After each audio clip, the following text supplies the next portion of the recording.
Assalamualaikum warahmatullahi wabarakatuh. Alhamdulillahirabbil alamin. Anak-anak, alhamdulillah hari ini kita sudah memasuki tema ketiga dalam pembelajaran kita di kelas 5, yaitu tentang makanan sehat. Hari ini kita akan belajar tentang subtema yang ketiga, yaitu tentang gangguan-gangguan dalam organ pencernaan manusia.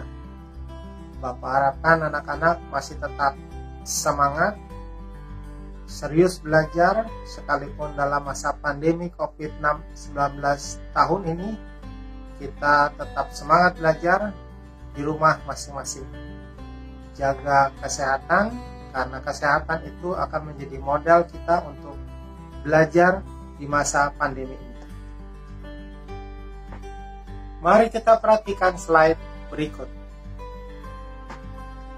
Tema yang saat ini sedang kita bahas adalah tema tentang makanan sehat. Subtema ketiga, yaitu kita akan membahas tentang gangguan-gangguan yang terdapat pada organ pencernaan manusia. Mari kita perhatikan.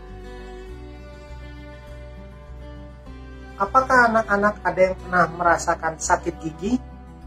Yaitu rasa sakit di sekitar gigi, seperti gusi, gigi, dan itu sampai terasa ke kepala kita.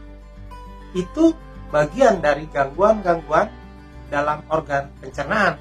Karena gigi bagian dari mulut, dan mulut adalah bagian dari sistem pencernaan manusia. Contoh lain misalkan, mari kita lihat. Sakit perut. Ada anak-anak yang pernah merasakan sakit perut? Mungkin ada yang makan terlalu pedas, ada yang makan terlalu dingin, dan lain sebagainya. Itu juga termasuk gangguan-gangguan dalam organ pencernaan kita. Contoh yang ketiga adalah susah buang air besar. Nah, ini juga salah satu contoh dari bentuk atau macam-macam dari gangguan organ pencernaan manusia. Semuanya kita kenal dengan gangguan. Kenapa disebut gangguan? Karena dalam beberapa kasus, gangguan itu akan terasa dalam tubuh kita. Sekalipun bagi sebagian orang tidak akan mengalami. Mengapa? Karena mereka punya pola hidup yang sehat, mereka makan makanan yang sehat, dan ini sesuai dengan tema pembelajaran kita hari ini, yaitu tema ketiga tentang makanan sehat. Tujuan pembelajaran kita sesuai dengan KD di dalam ilmu pengetahuan alam, KD 3.3, yaitu menjelaskan organ pencernaan dan fungsinya pada hewan dan manusia, serta cara memelihara kesehatan organ pencernaan manusia. Sehingga kita punya rumusan tujuan pembelajaran saat ini, yaitu adalah mengenal berbagai gangguan pada organ pencernaan manusia dan memiliki pola hidup sehat agar terhindar dari berbagai gangguan tersebut. Mari kita bahas satu persatu tema bahasan ini. Pertama, kita harus kenal terlebih dahulu apa itu sistem pencernaan manusia. Sistem pencernaan manusia, mari kita lihat, adalah sistem yang membantu dalam mencerna makanan untuk menghasilkan energi bagi tubuh kita. Sehingga saat kita mengkonsumsi makanan, maka makanan yang kita peroleh itu akan diolah, akan dicerna oleh sistem pencernaan kita, mulai dari mulut sampai terakhir pembuangan, dan itu akan menghasilkan energi bagi kita. Mari kita perhatikan slide berikut. Ada banyak macam gangguan dan kita akan coba bahas satu persatu, dan kita akan coba lihat sebab-sebabnya dari setiap gangguan-gangguan itu. Pertama, sakit gigi. Apa itu sakit gigi? Mari kita perhatikan. Sakit gigi adalah munculnya rasa sakit di sekitar gigi. Ya, itu berarti bisa di gusi atau di gigi itu sendiri. Apa sebabnya? Sebabnya di antara sekian banyak sebab yang menyebabkan penyakit atau rasa sakit gigi adalah adanya lubang di gigi. Nah, lubang di gigi ini biasanya terbentuk karena adanya sisa-sisa makanan yang kemudian membusuk dan sampai kemudian membuat lubang di dalam gigi. Juga bisa jadi karena ada gusi yang membengkak. Kenapa? Karena di sela-sela gigi masih ada kotoran-kotoran sisa-sisa hasil pengunyahan makanan yang tersisa di sana. Sehingga kalau misalkan kita jarang sikat gigi atau malah sikat gigi, nanti kotoran-kotoran tadi itu akan membuat karat, bahkan akan merusak lapisan-lapisan dari gigi itu sendiri. Nah, itu sakit pertama atau gangguan pertama dalam organ pencernaan manusia. Sekarang coba akan kita lihat yang kedua. Kedua, sariawan. Sariawan ini termasuk unik, anak-anak. Mengapa? Karena dia sebetulnya ada di bagian luar dari mulut.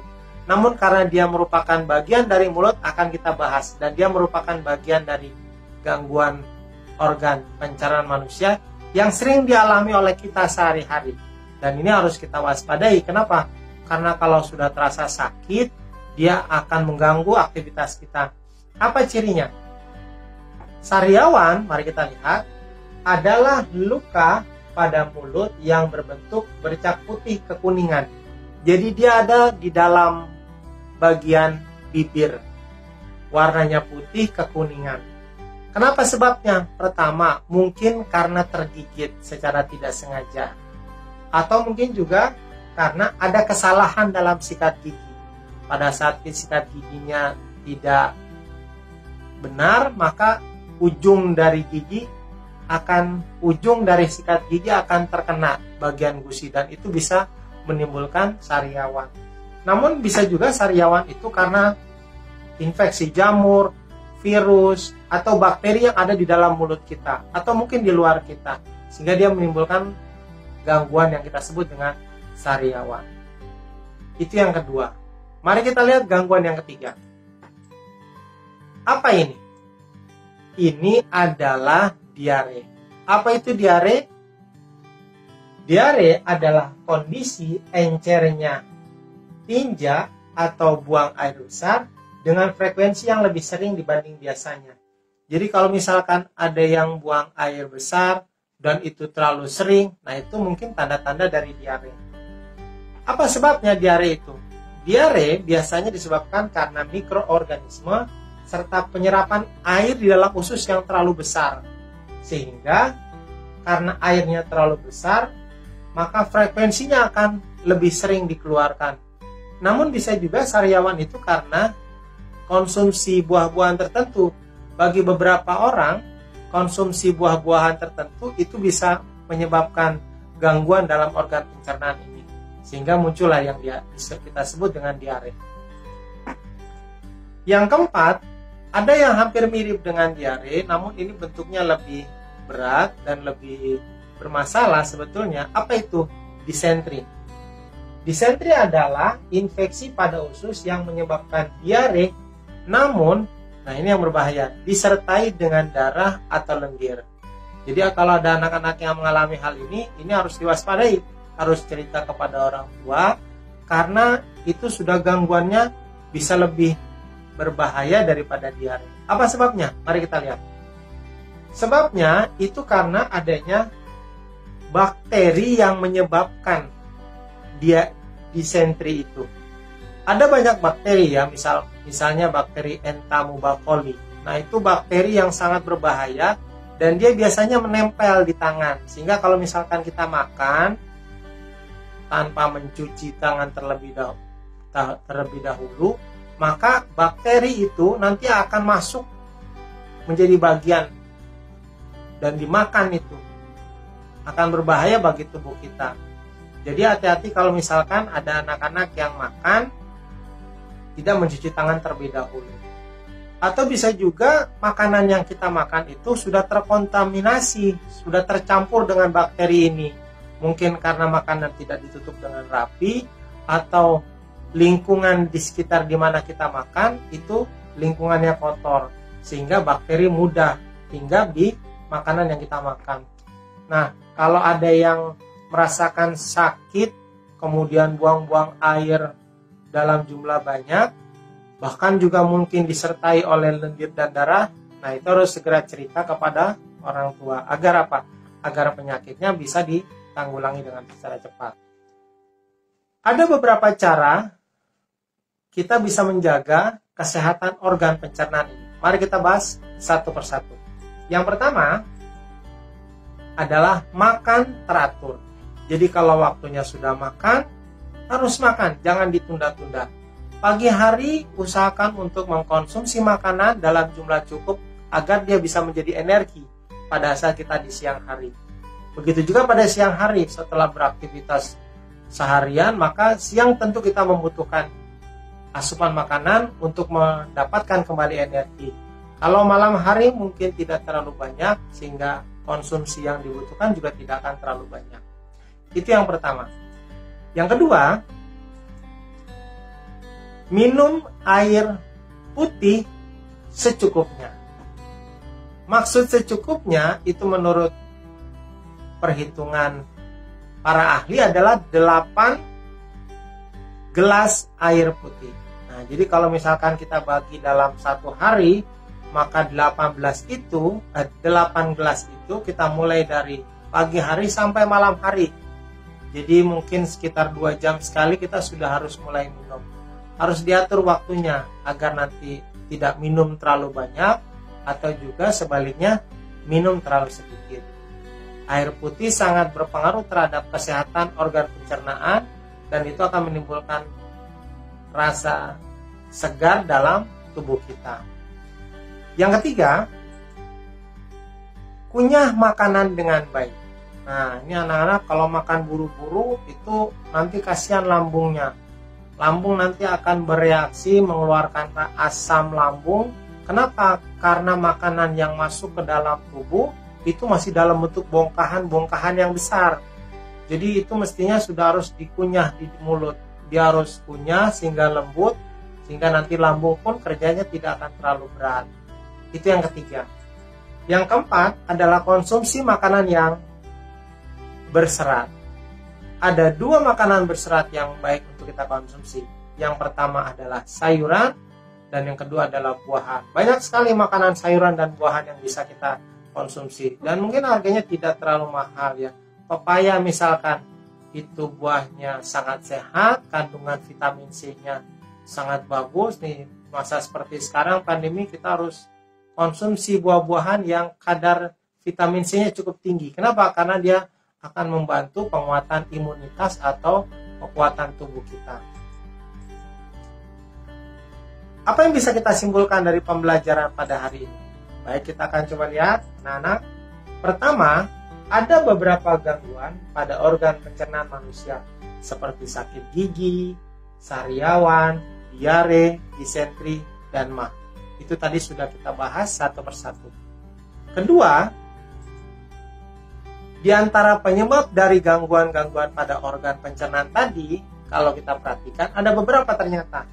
Mulai dari jarang sikat gigi, tidak mengunyah makanan dengan baik, mengkonsumsi makanan dan minuman yang dingin, juga kurang menjaga kebersihan tangan dan makanan. Nah, itu saja anak-anak pembelajaran kita tentang tema 3, makanan sehat, pada subtema yang ketiga yaitu tentang gangguan-gangguan organ pencernaan manusia. Demikianlah video pembelajaran kelas 5 tema 3 tentang makanan sehat. Video pembelajaran ini kami buat sebagai bagian dari tugas akhir pelatihan jarak jauh pembuatan video pembelajaran dengan Filmora yang diselenggarakan oleh Edutech Madrasah tahun 2020 ini. Edutech Madrasah adalah komunitas guru dan tenaga kependidikan di lingkungan madrasah yang terbesar di Indonesia saat ini. Dari website anggota Edutech Madrasah kita tahu ada 25 provinsi yang hari ini terdapat perwakilan dan pengurus dari Edutech Madrasah. dan anggota Eduteh Madrasah sendiri tersebar di seluruh wilayah Indonesia. Dan saya berterima kasih kepada Eduteh Madrasah karena telah mengizinkan kami untuk bisa mengikuti kegiatan pelatihan jarak jauh tahun 2020. Jaya terus Eduteh Madrasah. Sampai jumpa lagi dalam pelatihan jarak jauh. Assalamualaikum warahmatullahi wabarakatuh.